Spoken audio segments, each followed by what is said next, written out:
আজকে স্নান সেরে কিন্তু একটু ছাদে গেছিলাম, কারণ ছাদে বেশ কটা জবা ফুল গোলাপ ফুল ফুটেছিল ঠাকুরকে দেওয়ার জন্য। তো দেখলাম এরকম দুটো উচ্ছে ঝুলে আছে, একটা পারলাম, আরেকটা যেহেতু ছোট আছে ওটা আর পারিনি।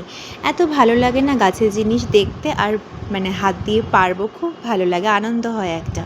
ওদিকে তো ভীষণ রোদ, তাও তুলনামূলকভাবে আজকে একটু হিউমিডিটিটা কম ছিল, কিন্তু এই যে আমি এখন ভয়েস ওভার দিচ্ছি, বাইরে কিন্তু ভীষণ জোরে হাওয়া দিচ্ছে, খুব ভালো লাগছে, কিন্তু মানে বিদ্যুৎও চমকাচ্ছে, এটাকে কি বলবো, প্রায় বলতে পারো ঝড়ই বলতে পারো। এত গরম পড়েছে না, এত নিম্নচাপ হয়তো একটা হবে আশা করি। আর মাঝে মাঝে কিন্তু মেঘও ডাকছে। ওদিকে দেখো লেবুগুলো তো বড় হয়েছে, আর এই গোলাপের কালারটা কত সুন্দর না। ফুল মানেই সুন্দর, তাই না? সে গোলাপ হোক বা জবা হোক বা ডালিয়া হোক, যে কোনো ফুলই খুব ভালো লাগে। আর গাছের ফুল হলে তো তাদের প্রতি ভালোবাসা একটা আলাদাই থাকে। ও দেখো আমি পেরে নিয়েছি, হাতে আমার উচ্ছে আছে, কিছু ফুল আছে, বেল ফুল, জবা ফুল। আর ওদিকে কিন্তু বাবা নিচ থেকে চলে এসেছে, ওর পিপি দিয়ে গেল ওপরে, ও ঢং করেছে, ওর নাকি পটি পেয়েছে। আদেও কিন্তু পটি পায়নি, আসলে মায়ের খিদে আর কি, বুঝলে তো।